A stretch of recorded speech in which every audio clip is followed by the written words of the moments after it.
You need to be strong in Allah. Never mind what happened to you, Allah knows it all. Never mind what happened to you, Allah knows it all. Tell me, how can I have faith in Allah when I don't even have food to eat, no clothes to wear and no place to sleep? Poverty is all around me. Little brother, you need to think about the way you came in this world. You were helpless, there was no one for you. Allah was the one who saw you through. I think you're right and I think I am wrong to say all these words, 'cause Allah was there for me when there was no one to run to. So you need to have faith. You need to be strong in Allah. Never mind what happened to you, Allah knows it all. Never mind what happened to you, Allah knows it all. So you need to have faith. I need to have. You need to be strong in Allah. Never mind what happened to you, Allah knows it all. Never mind what happened to you, Allah knows it all. You need to have faith.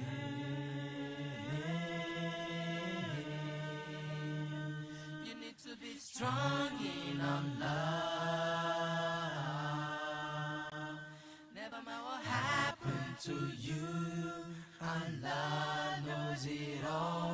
Never mind what happened to you, Allah knows it all.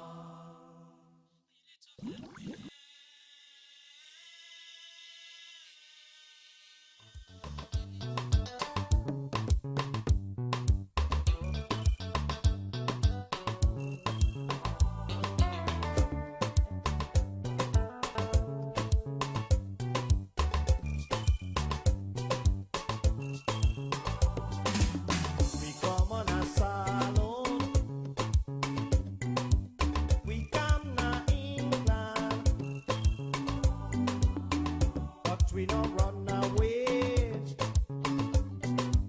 We come for better.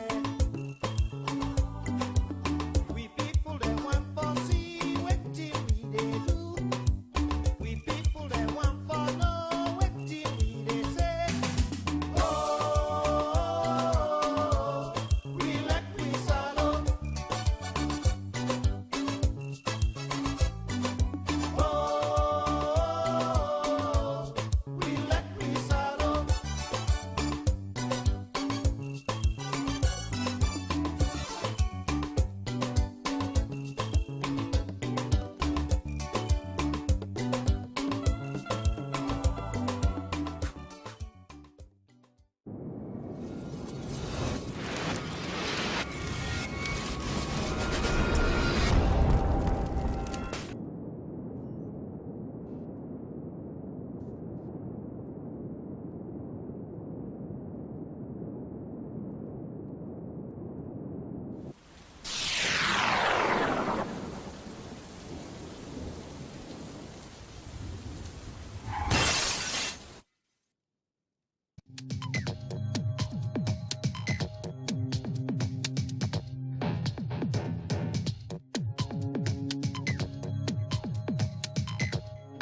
pleasant good afternoon from Broadcasting House. This is News Hour. My name is Aminata Fofana.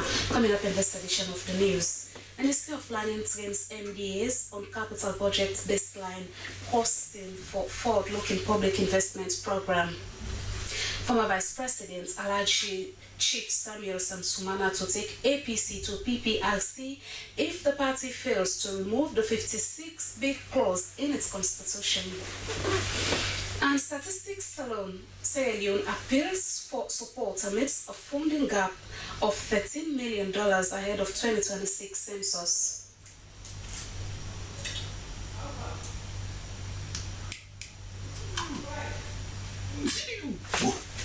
Now, the stories and more in the next one are stay with us.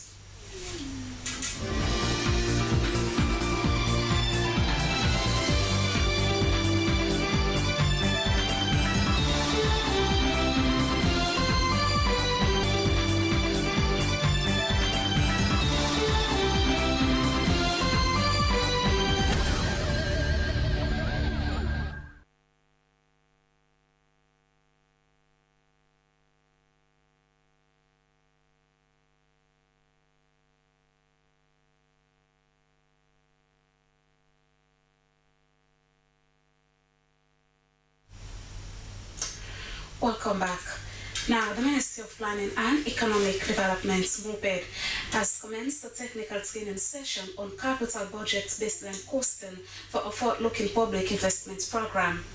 During the opening, Minister of Planning and Economic Development confirmed that in 2026 financial year, no programs would be allowed without a proper budget profile until there is proper and adequate funding. Sulaiman Babature reports. Play a critical role in the development of the PIPs. The 14 participants of the training were drawn from various ministries, departments and agencies in Sierra Leone. The training was to capacitate the trainees on how to properly work on public investment programs, rewrite public investment framework, take a fiscal look at their ongoing projects, and to ensure their budgets are credible. Confirming that there have been issues in past budgets, Development Secretary Moped Ambrose James said some are working to get out of their inefficiency, and he encouraged all present to work in that direction. From World Bank, Mohamed Adama Jallo said they joined the project so they could be part of the historic drive, strengthen the existing relationship, bring out detailed and realistic figure or data, and help make meaningful investment reforms in the country. The PIP had helped in development programs, budgeting, and more. So, Deputy Director of Budget, Ministry of Finance, Ilara Madi, commended Moped for such workshop, considering the crucial role such play in the efficiency of capital expenditure, and spoke on the importance of baseline estimates. The budget call circular that we've recently issued for FY 2026 commits government towards developing baseline estimates, not just for capital expenditure, but also on recurrent and payroll expenditures. Minister of Planning and Economic Development, Kenema, said the workshop came at a crucial time when the country is planning to develop its midterm national development plan and more. She added that they noticed challenges in budgeting and stated that they were working to address them. Firstly, I would like to say that in the financial year 2026 budget, no new programs or projects will be accommodated without adequate funding provision. Now, obviously, the times change and things, and we have essential projects, but we have to ensure that we have adequate funding provision for any new project. Secondly, no project will progress to the budget without a completed project profile and be part of this baseline costing profiling. She expressed her expectation for a brilliant outcome in meeting their benchmarks. SLBC News, Sulaiman Babature reporting.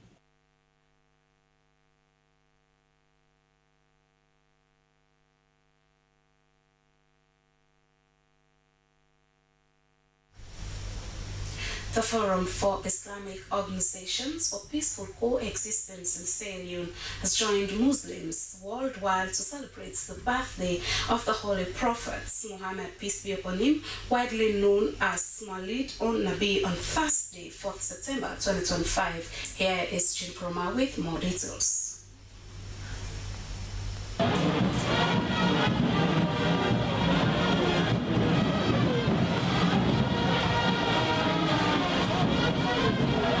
The Forum of Islamic Organizations for Peaceful Coexistence in Sierra Leone, which brings together three major Islamic groups, the Shia, the Ahmadiyya, and the Sunni communities, organized a colorful march past from Upgon Roundabout to the Freetown Central Mosque, Lightful Boasting Streets, where the main event was held. At the Freetown Central Mosque, religious leaders, scholars, and community members gathered to listen to sermons and recitations from Quranic verses, highlighting the significance of the Prophet's birthday. Speaking during the event, the president of the forum, Justice Alhaji Abubakar King, expresses gratitude to all participants and representatives for their support and attendance. He emphasized that the birthday of the Prophet should serve as a reminder for all Muslims to remain united and uphold exemplary character. Not all traditions you talk about, the good one and good picker.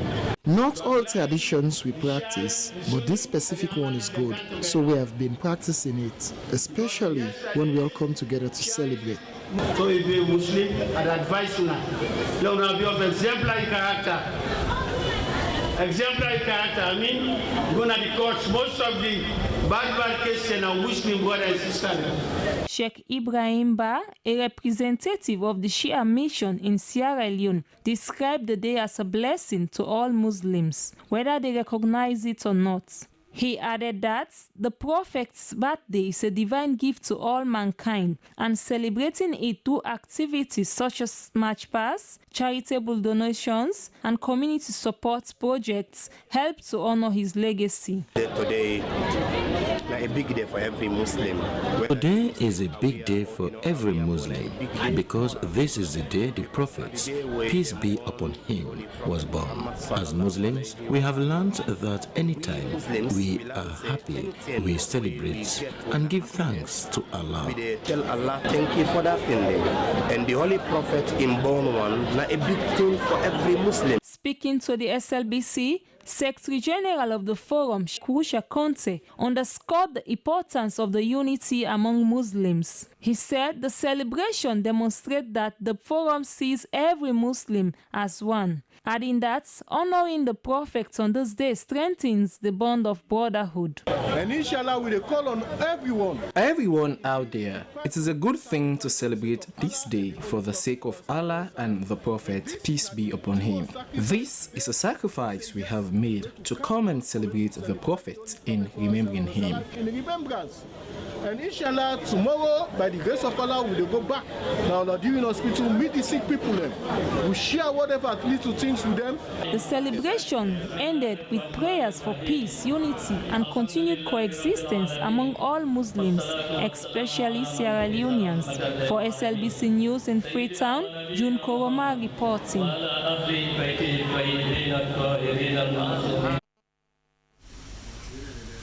Statistics Sierra Leone has assured stakeholders of progress in the preparations for the 2026 population and housing census that has raised concerns over a significant funding gap that threatens the strict timelines required for the exercise. Our reporter Christina Kamara tells us more. For the very first time, I have seen the government own this process hugely, and they are committing to it fast. And as I see to you, they are more committed to it. Notwithstanding, $30 million is no small cash.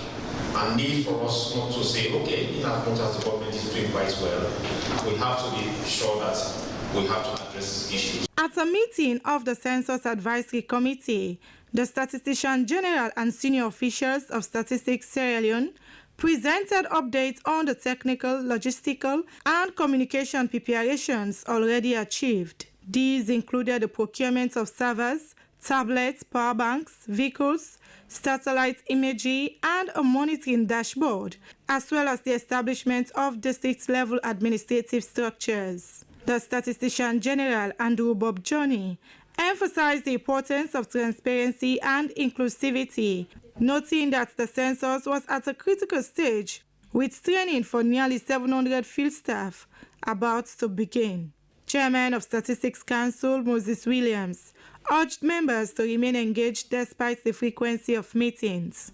He said the forum was to inform and share their views as the census develops. The Chief Technical Advisor, UNFPA, Edward Talner, described the census as a national data ecosystem that will guide inclusive development planning. He reaffirmed UNFPA's commitment to providing both technical and financial support. While progress has been made in securing equipment and building administrative machinery, Deputy Statistician General, Statistics Sierra Leone, Lansana Kane, said that a funding gap of about $13 million still remains. He stressed that without timely support, there will be a risk of delays similar to those experienced in 2021. So what remains is the human resource and also the financial resources. Because you agree with me that training 679 or 700 staff across the districts is a huge task, and it involves huge amounts of money. It was highlighted that government has also stepped in at the right time, but the burden is heavy. They called on development partners to support them not only financially, but also through technical expertise, training of staff, and provision of equipment. Plans were set to be in place to commence training for 679 field staff across the regions within the next few weeks. SLBC News in Freetown, Christiana Kamari reporting.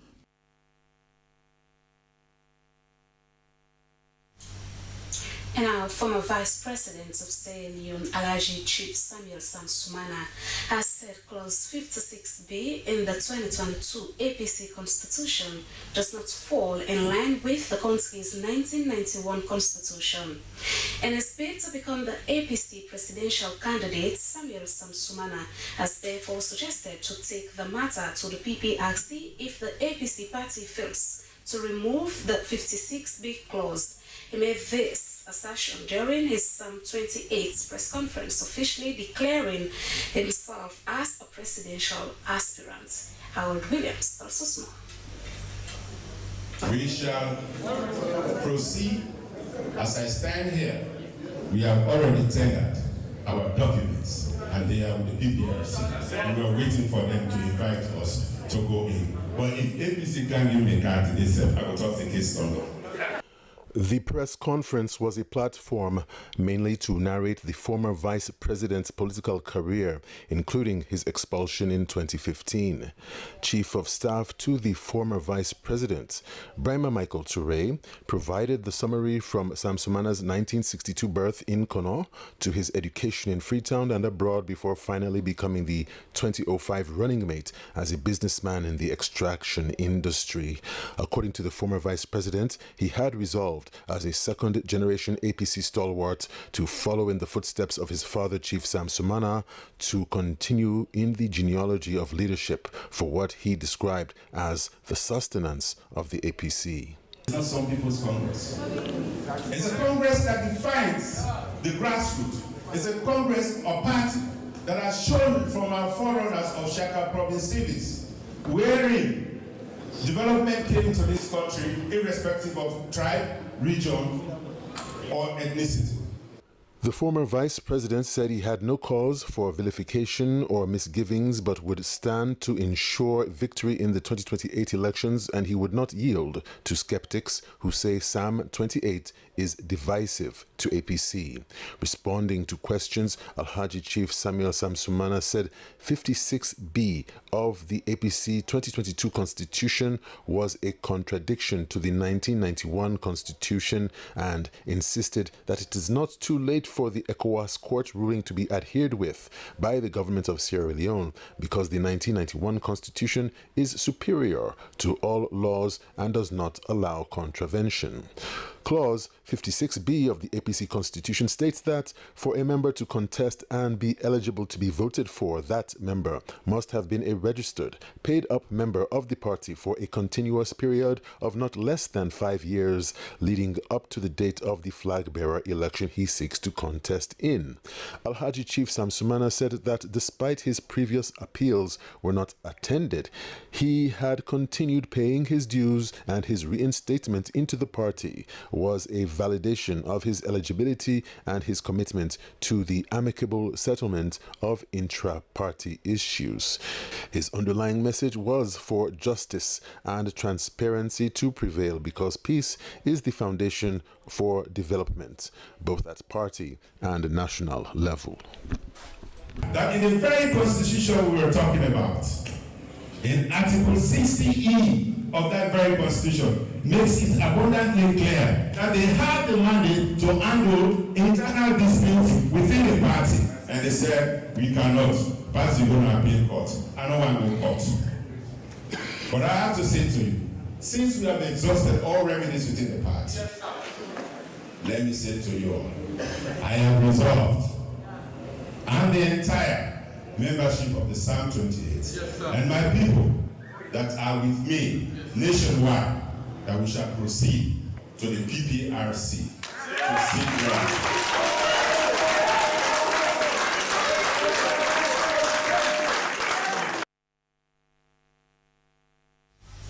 Ribi village in Moyamba district is not just struggling, and it's drowning. So the people of Ribi, their future seems bleak unless urgent help arrives. The residents are now calling on governments and NGOs to help prevent their community from extinction. And Leta Kolka takes up the story. A once lively Ribi village in Moyamba district is now being buried under heavy floods and endless layers of sand. The village's greatest enemy are not outsiders, but the force of nature itself, water and sand. Every year, the rains come down with flooding, washing away homes, swelling farmland, leaving families shattered. When the flooding subsides, what remains is a sand thick, heavy and destructive, covering the village like a curse. What should have been a home is now a graveyard of breaking houses, empty wall and shutting home. The community women leader, Hadama Conte, disclosed that the reoccurrence of shots unfortunate in the community has made them to live in fear. We are tired, we are weak. Our children cannot go to school because there are no teachers, no proper classrooms. The water we drink is not safe. Women die giving birth because the hospital is 20 miles away. We live in fear every single raining season, wondering if our Passers-by and traders along Kisi, Cross Road and surrounding streets in Freetown have voiced deep concerns over the growing danger posed by broken and missing slabs, which continue to threaten lives and disrupt daily movements and business activities. Our reporter Estanine Kamara and intern Elizabeth visited the area and put this report together. Broken and missing slabs along the street of Freetown have become a serious threat, exposing residents and pedestrians to dangers and also contributing to the destruction of drainages. For years, residents, traders and commuters along Kisi, Ross Road and neighboring streets have been raising concern over the deteriorating slabs that cover major drainage systems in the area. What used to be safe walkways for pedestrians have now become dangerous traps, as some slabs are cracked, others broken or missing entirely, leaving holes that threaten the movement of pedestrians daily. Traders who depend on these areas for their livelihood said the condition has left many customers injured, while others who sell directly above the slabs have been accused of worsening the damage by placing heavy loads on them. Drivers too had been blamed for using the slabs as parking spots, which, according to residents, contributes to the destruction of the slabs. People usually fall on these drainages, and most times cars enter into them too. This is really affecting our businesses, as sometimes customers are afraid to use this route. We are calling on the government to fix the slabs. I was carrying my business to the point where I sell. On my way, I fell on the slab and injured my foot. It is swollen as I am speaking now. The government should try and close these gutters. Yeah, big Papa government. Let Igbo can put slab the house on a Kisi road. Ahmed Darami, a passerby, accused authorities of negligence and demanding urgent intervention before lives are lost or left disabled. Actually, because it's a risk to walk on these slabs because they are not in good shape. You will be walking and before you know it, you found yourself on the ground. This is really dangerous, especially at night when there is no street light on the road. Lights, the place get dark. So like a very dangerous waka, and I don't actually see few people them from. Commuters said despite repeated promises of repairs by authorities, nothing tangible has been done, leaving them to battle with the daily threats of accidents, injuries, and even potential fatalities. For example, this we were planted for them like Kisiro, the broken foot. Sometimes back at Kisirod, my wife fell and broke her leg. Also, the wife of my landlady's brother broke her legs as a result of the broken slab. Until death, she was unable to use her legs properly. I think traders selling on the slabs and drivers parking their cars are contributing to the destruction of these slabs. Not support for this one because that slab and for let people them pass. I made it becoming a construction worker. Any day, any net young girl, young boy, then they follow anybody. Every day and night, people are falling on these drainages. It is really dangerous because most times people fall and break their legs. Few days ago, a lady fell and injured herself. And look at the mark on my forehead. We are appealing to the government to make these slabs. Big Papa government, they allow them put help for we near dance street junction and over so Kisirudi. As the cry for better slab system continues, all eyes are now on SLRSA and other relevant authorities to take swift action in restoring the slabs and safeguarding lives in the city's busiest commercial space. For Slbc, Estanene Kama reporting. Still on road safety, the issues involving road safety is becoming a concern every day as roadside guardrails meant to protect pedestrians from speeding vehicles and falling apart in some areas, completely removed from their places. Interns Emmanuel Williams and Nelima Musie have been out and about in Freetown to look at the situation and compiled this report.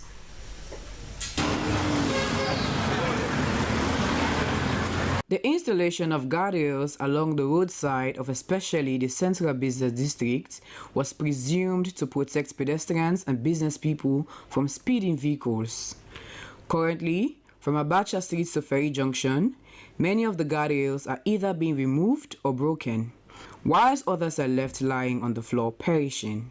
They are perishing whilst pedestrians and business people's lives are currently presumed to be exposed to danger of speeding vehicles because of the absence of these guardrails. The current situation is marred by mixed feelings, and Aminat Saraman, a businesswoman, says the destruction of the guardrails is caused by vehicles.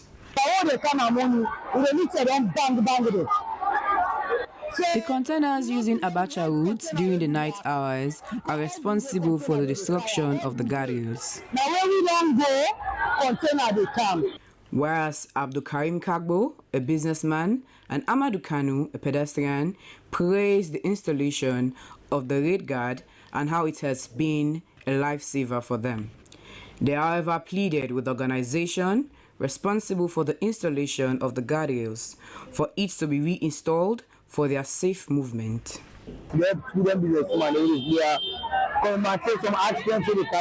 We The guards have been helping us greatly, protecting us from accidents and allowing us to move freely. But now that most of them are no more, we are finding it difficult to move in the crowd and exposed to danger with the vehicles moving up and down.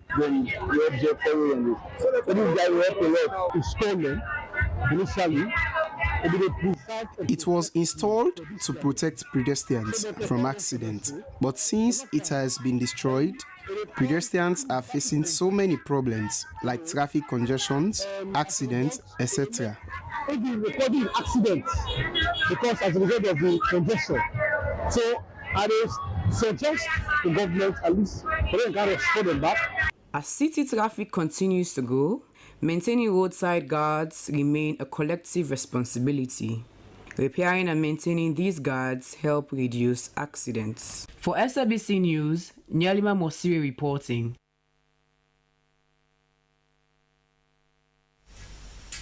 Sanitation has been a major issue for many communities, including marketplaces in Freetown. Despite efforts by the Freetown City Council to sanitize Freetown through the waste management program, the approved school, markets, and many parts of the community suffer from poor waste management and deplorable drainage system. Traders and residents say the poor sanitary conditions put them at risk, prompting calls for intervention from FCC. Our intern Joseph Bobo Sumaila has been to the area in the eastern of Freetown and put this report together. The approved school market is one of the busiest markets in Wellington. A place allocated for trading has turned into another bomber where residents and business people deposit trash every day. The PRO of the approved school market committee, Abubakar Kuruma, who sounded frustrated, told the SLBC that the council collects dues from business people but does not work for them. The chairman of the market committee, Issa Bangura, has contacted Freetown City Council several times to get rid of the waste, but to no avail. The first time they came was in July. They only pushed the waste a bit without taking it away. The coordinator of the approved school waste depot, Saidu Fuller, was as frustrated as the PRO. Before now, we used this truck to deposit waste, but since it got full, the waste is now brimming. The city council has not been coming to collect the waste since the month of Ramadan. The waste is not only affecting the market, but residents as well. Abibatu Kanu, who lives opposite the waste depot, spoke on how she and her children are affected. The smell is tormenting us a lot. We are really tired of this. We cook, eat, sleep, and do everything here. We are still pleading with the city council to get rid of this waste. As the wastings around the market, concerned traders and residents are calling on the Freetown City Council to remove the mountain of waste gathered at the approved school market. The Energy Nexus Solution Network, in collaboration with Gold Sierra Leone, has organized a multi-stakeholder consultation on advancing local solutions for the blue economy. The dialogue focused on advancing local solutions for blue economy and building on key resolutions from the UN Ocean Conference held earlier this year in Nice, France. Jonathan Turner tells us more. The Energy Nexus Network 10 NGO serves as a regional hub for knowledge sharing and strategic advisory services, working to scale up and replicate community-led interventions across Africa. The event brought together policy makers, development partners, civil society organizations, and community representatives to discuss how Sierra Leone can design and implement scalable, community-driven solutions that align with national and global commitments. On ocean sustainability, Chief Operating Officer of 10, Paul Hillier, said the consultation marks a crucial step in ensuring that global commitments on ocean governance translate into tangible benefits for local communities, noting that the blue economy was not just about ocean resources, it was about people, livelihoods, and resilience. One of those key outcomes is protection of marine areas.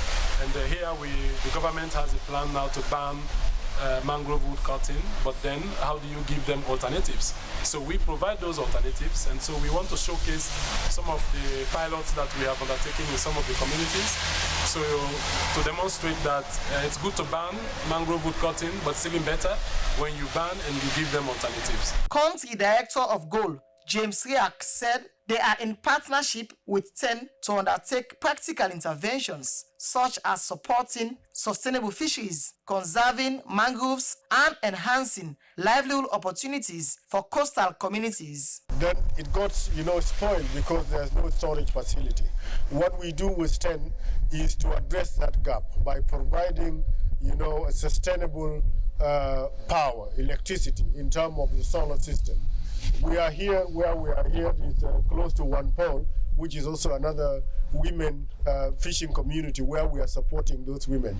And we are also supporting them on financial inclusion and working on the value chain from the catch of the fish to the market. And there are a lot of stories, success stories, that you can hear, when you talk to them. Beneficiaries from coastal communities commended TEN and GOAL Sierra Leone for their roles in skills development and capacity building. They praised the support received, particularly for its enhancements of livelihoods and reduction of post-harvest losses through improved storage and energy solutions. Today we provide with my family, they bless TEN, they because they give me money while they do business. They support us with 4 panels of solar system and also the batteries, 2 batteries, and also a standalone freezer. The consultation also created space for dialogue on linking community-level implementation with national policy frameworks and Sierra Leone's global commitments on climate change and sustainable ocean management. Through initiatives like this, TEN is positioning Sierra Leone as a front-runner in advancing a sustainable blue economy while tackling the adverse impacts of climate change. For SLBC News, Jonathan Turner reporting.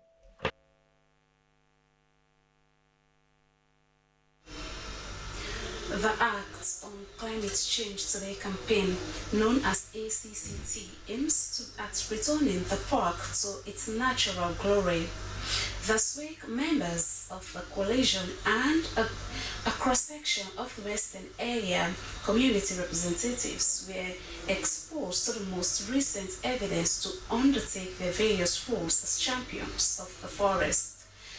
The result was to ensure that the original forest boundaries are preserved and to stop illegal activities within the forest area in a shorter time. Harold Williams reports.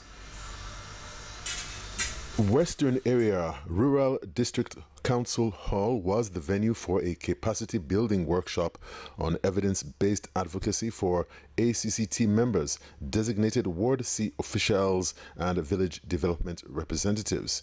Their objective was to reaffirm that the forest is in decline due to several forms of deforestation.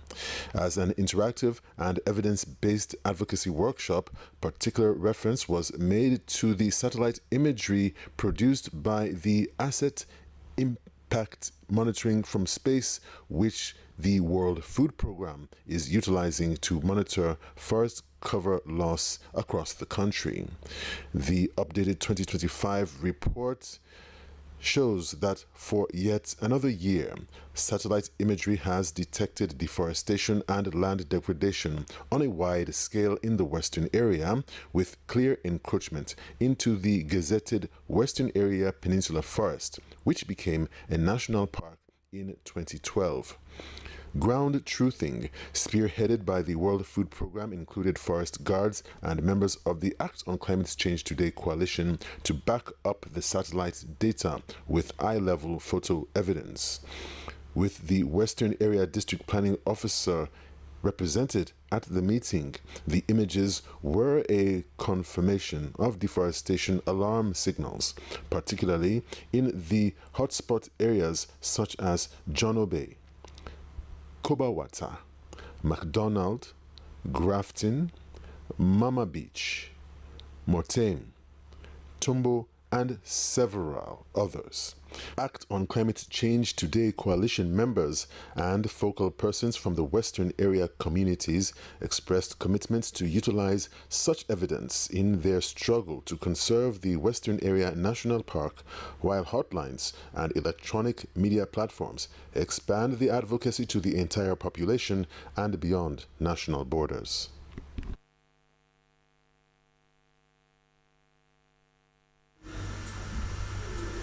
A fire incident at Wallace Johnson Street near bus station in Freetown has destroyed a whole building housing nearly 20 residents. The tragic incident on Monday, according to eyewitnesses, was caused by erratic electric supply to the area.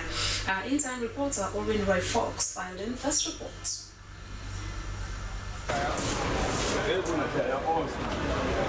The latest fire incident on Monday night swept through the Wallace Johnson community very close to the central bus station and the Sierra Leone People's Party headquarters in Freetown, leaving behind a widespread destruction. The blaze, which started at around 7 to 8 p.m., destroyed homes that used to serve as shelter to physically challenged people, forced commuters and persons with disability to flee for safety. This flame may be gone, but the impact still remains and it's felt. An eyewitness, Ibrahim Sherif, said the fire incident was as a result of intermittent electricity power to the area. Yesterday we were all together running our normal businesses as usual, and at around 7 to 8 p.m.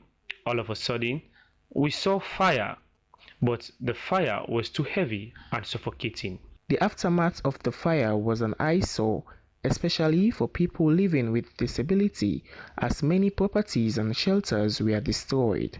Aisha Kuruma, an affected person, is now calling on the government and other humanitarian organizations to come to their aid. We are calling on all governments and charitable organizations to come to our help, as we are having nothing to start off with and schools are about to open. Vice Chairman of the House of Jesus, an organization for persons with disability, Kelfala Kaba, said most of them slept outside with their families as a result of the fire outbreak. Most of the people that came to help us during the fire incident stole most of our properties and savings. The regional coordinator at National Disaster Management Agency, Henry Jaka, assured the victims that something will be done about the incident after a registration process to collect the information on those affected. Although no lives were lost, many of the affected persons, including persons with disabilities, remain stranded and are calling for urgent support to help rebuild their lives. For SLBC News Hour, Olinroy Fox reporting.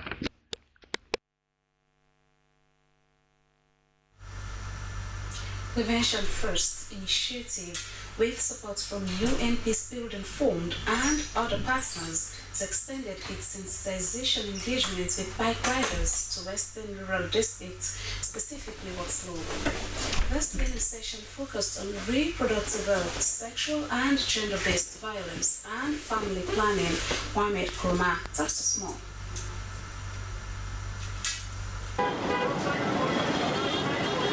The importance of bike riders cannot be overemphasized, not only within the transport sector, but also because of their capabilities to influence their peers on issues of national interest. Young and energetic as they appear, bike riders are faced with many challenges, especially lacking sufficient knowledge on reproductive health, family planning, and sexual and gender-based violence. This was what prompted Prevention First initiative, with support from United Nations Peacebuilding Fund and other partners, to train bike riders on reproductive health, sexual and gender-based violence, and family planning. The facilitator and programs manager Prevention First Initiative, Dr. Salmadu Sata Banyawai, provided more insight on what they intended to achieve during and after the engagement. Finally, we could teach about reproductive health, we educate about reproductive health, we will help to reduce maternal and maternal. We intend to contribute to the reduction of maternal and child mortality, reduce sexual and gender-based violence, ensure bike riders do regular checkups to know their health status. If they self today, we don't come out with me, so I put it tomorrow, but by themselves, we'll take that time and go to hospital, but we'll check themselves. The bike riders were taken through various topics, including reproductive health systems, how to maintain reproductive health, importance of family planning, types of sexual and gender-based violence, among others. The participants expressed gratitude for the knowledge they had gained, pledging their commitment to utilize the knowledge and pass it on to others. I don't learn a lot inside this workshop because like most of we, the bike riders, we will not get knowledge over what we don't can learn here. I have learned a lot. We bike riders had no knowledge about reproductive health systems. We have also learned that we should do regular checkups, not only when we are sick. I will ensure to pass on the knowledge we had gained to other people. And I promise you, I will make sure I transform this message to the colleague riders then self-making get wealth of knowledge based on this health reproductive system. Based on what I learned, I intend for put into practice as well. Based on what I have learned, which I intend to put into practice, I have understood that bike riders also have responsibility to save lives. In most cases, I will try to educate other people regarding what I have learned. So what I benefit from this workshop, if I use that well for utilize to them, I believe say one party possible that they listen to. Upon the completion of the training session, it is anticipated that the bike riders would serve as sustainable agents of change, not only among themselves, but also in their communities as a whole. For SLBC, Mohamed Kouma reporting.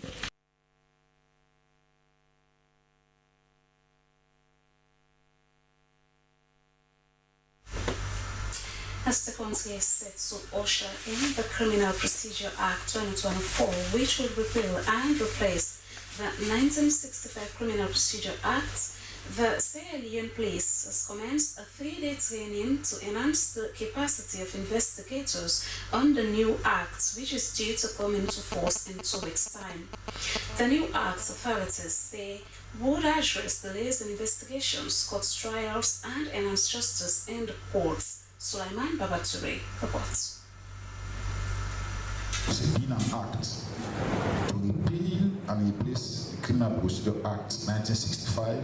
It was an insightful opener as the Chief Minister, high-level legal luminaries like the former Chief Justice and the Attorney General and Minister of Justice, the Deputy Inspector General of Police, and other senior police officials took to the podium to talk on the importance of the new act. As the new CPA repeals and replaces the old CPA, there have been significant changes. Its architect, former Chief Justice, Honorable Justice Brown Mark, explained the benefits of the repealed law, like simplifying procedures, capturing electronic evidence, reducing delay in investigations, taking off what was known as trial by ambush, and reducing congestion of minor theft cases in court or prisoners in jail, among others. What we call deferred sentences, which is still bring cases of young people wanting to go to study.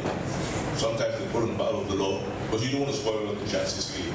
Because you see the scholarship. So you defer the sentence. If you're good behavior, receive reports from you. When you come back, you don't start your sentence. Repealing the old act after 60 years, Director of Public Prosecutions, Usman Aikanu, admonished the trainees to work jointly and harder to get investigations right before charging, not to manufacture evidence, and ensure they follow procedures. The Deputy Inspector General of Police, Sayumba Senesi, described the event as a milestone in the improvement of the police service that would add quality to criminal investigations. Investigation of any matter is not good, then definitely the prosecution is going to be as well not good. And that is why over the period, we have had a situation wherein the office of the DPP will say, you have to do A, B, C, and come back.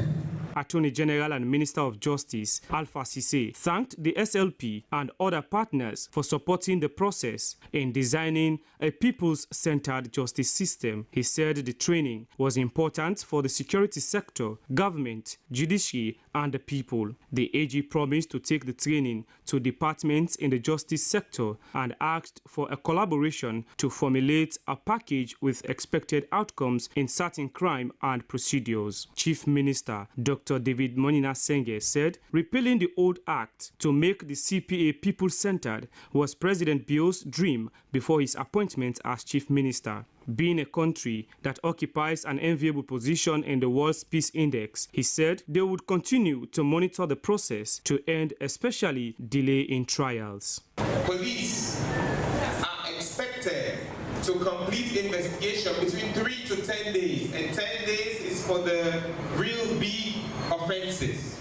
The pre-trial proceedings for committal has to take 28 days, 1 month if you don't do that. The training was to prepare the investigators so that they could meet the demands of the new CPA in executing their duty. The new CPA will become operational on the 16th of September this year. SLBC News, Sulaiman Babatue reporting.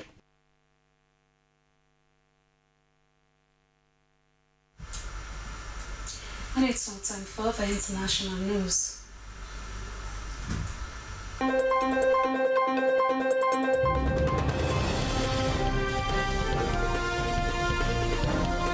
This is the international news with me, Esther Suzanette Bassi. Xi, Putin and Kim show united front at huge Chinese military parade. The leaders of China, Russia and North Korea have appeared in public together for the first time in a show of solidarity at a massive military parade in Beijing. President Xi Jinping said the world faced a choice between peace and war as China unveiled a huge arsenal of weapons with a global reach to mark the 80th anniversary of the end of World War II. The display was not just a look at where China has been or how far it has come. It was a showcase of where the country is going. President Xi welcomed Kim with a long handshake, then moved on to greet Putin before all three walked together to watch the parade. President Xi inspected thousands of soldiers from different branches of the Chinese military who had gathered on Chang'an Avenue. At least 30 people have died and more than 354,000 have been affected by heavy rains and floods in the North Indian state of Punjab. Authorities have declared all of the state's 23 districts flood hit after rivers and reservoirs swelled to near danger levels. Some 20,000 people have been evacuated from low-lying and flood-affected areas, with hundreds of relief camps set up to provide shelter and essential facilities to the affected families.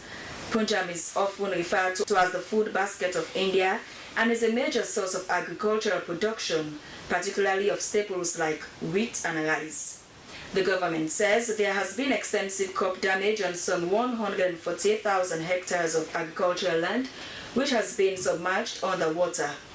A quarter of Punjab's 30 million people depend on agriculture, raising immediate concern about rural livelihoods. United Nations peacekeeping missions are facing significant financial pressure as United States budget cuts could limit their ability to protect civilians in countries like South Sudan and the Democratic Republic of Congo. US President Donald Trump last week unilaterally cancelled $4.9 billion in foreign aid already approved by Congress. This includes more than $800 million dedicated to international peacekeeping operations. The US accounts for close to 27% of the UN peacekeeping budget, making it the largest financial contributor, ahead of China and 18.7%, Japan 8%. Earlier this year, the White House proposed to eliminate Washington's contribution entirely for 2026. Donald Trump has drastically reduced foreign aid since he came back in office, a decision that is expected to have disastrous consequences for health and development worldwide. In high-profile corruption crackdown in the Democratic Republic of Congo, a top court has sentenced former Justice Minister Constant Mutamba to 3 years of forced labor after convicting him of embezzling $19 million in public funds. The money was intended for a prison construction project in the country's north. On Tuesday, roads around the Court of Cassation in Kinshasa were barricaded and security forces deployed in anticipation of unrest. The court ruled that Mutamba acted with the intent of illicit enrichment and bypassed legal procedures. Mutamba, who resigned in June, had pleaded not guilty. His lawyer Joel called the verdict unjust. The former minister, a 2023 presidential candidate, once campaigned as an anti-corruption advocate. This case is seen as a key test in Congo's ongoing battle against deep-rooted corruption. Well, that's in the international news from the Sierra Leone Broadcasting Corporation. I am Esther Susanette Bassi. Thanks for watching. Continue to stay glued.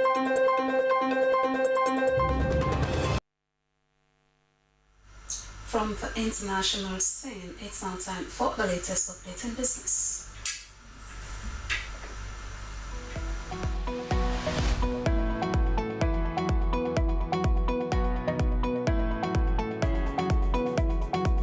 Welcome to the business update. I am Aminata Fofana.